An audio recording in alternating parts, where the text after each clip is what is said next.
이학연 대표는 15년 전 전남 담양으로 귀농해 꿈꾸는 야생화 농장을 운영 중입니다. 농장을 활용해 어린이들에게 교육 프로그램을 운영하면서 행복한 귀농 생활을 꾸려가고 있었습니다. 하지만 농장 앞에 편법을 동원한 불법으로 카페가 신축되면서 운영하는 농장에 큰 피해가 발생하고 있다고 말합니다. 신축 건물로 인해 햇빛과 바람이 통하지 않아 농장 운영에 큰 피해를 보고 있다는 것입니다. 이 건물이 들어섬으로써 보통 봄부터 여름까지는 바람이 남동풍이 불어요. 그 남쪽에다가 이 건물을, 큰 건물을 들으셨기 때문에 통풍도 안 되고 또 그늘이 지고 저희들은 적용수를 납품해서 생활을 하는데 남쪽에 이렇게 그늘이 잡혀놓으면 그 나무는 햇빛을 보지 않으면 천천히 세력이 약해지고 고사가 됩니다. 어떤 작물도 앞으로는 이걸 할 수가 없습니다. 햇볕 강량이 없기 때문에. 2020년 2월 개발제한구역 특별조치법 시행령을 대통령령으로 일부 개정하면서 개발제한구역이 해제된 지역에 있는 주택은 개발제한구역 내에서는 지임로 형질 변경을 못하게 되어 있습니다. 하지만 담양군이 개발제한구역 특별조치법을 어기고 지임로를 형질 변경함으로써 건축물을 신축할 수 있도록 해줬다는 의혹입니다.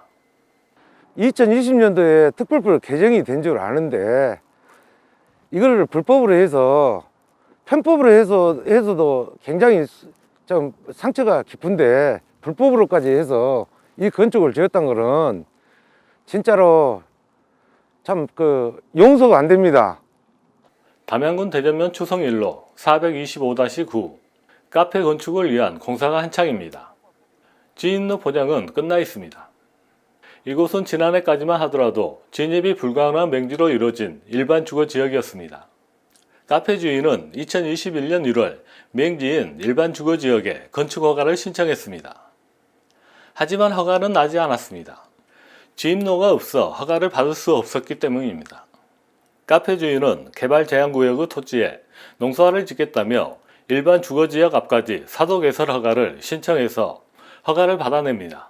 전체적으로 보면 이게 이제 편법이라고 볼 수는 있겠죠. 근데 우리 당시에서는 우리가 처음 이것을 들어왔고 사전에서 그 사전 개설 허가 신고가 신청이 들어왔고 그러니까는 우리는 형질 변경은 우리는 그에 이제 적법하게 사도개설을 우리가 허가해줬어요. 사도개설 허가 신청이 들어가지고 그 농력과하고 도시과하고 의견 물어봐가지고 그쪽 이상 있냐 없냐 없다 하니까 우리는 허가를 했어요. 관계자도 편법으로 볼 수 있다고 말합니다. 하지만 민원실 담당자의 말은 사실과 달랐습니다. 그럼 그 기사니까 가셔가지고 물어보면 거기서 해주셨어요. 그 기사니까 거기서 개발제한구역 담당자 도로로 지금 내주셨어요. 그리고 도로로 언제 날짜로 됐어요? 7월 23일에 도시디자인과에서 도로로 준공검사 신청을 받았다고 답변합니다. 경장로로 해줬다는 담당자.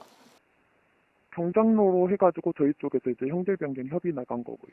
담양군이 발행한 사도개설 허가 고시에는 농업 경영에 따른 경기하우로 사용을 위한 사도개설이라고 명시되어 있습니다. 하지만 사실과 달랐습니다. 카페 주인은 사도를 도로로 형질 변경해준 지임로를 8월경 담양군에 기부 체납했습니다.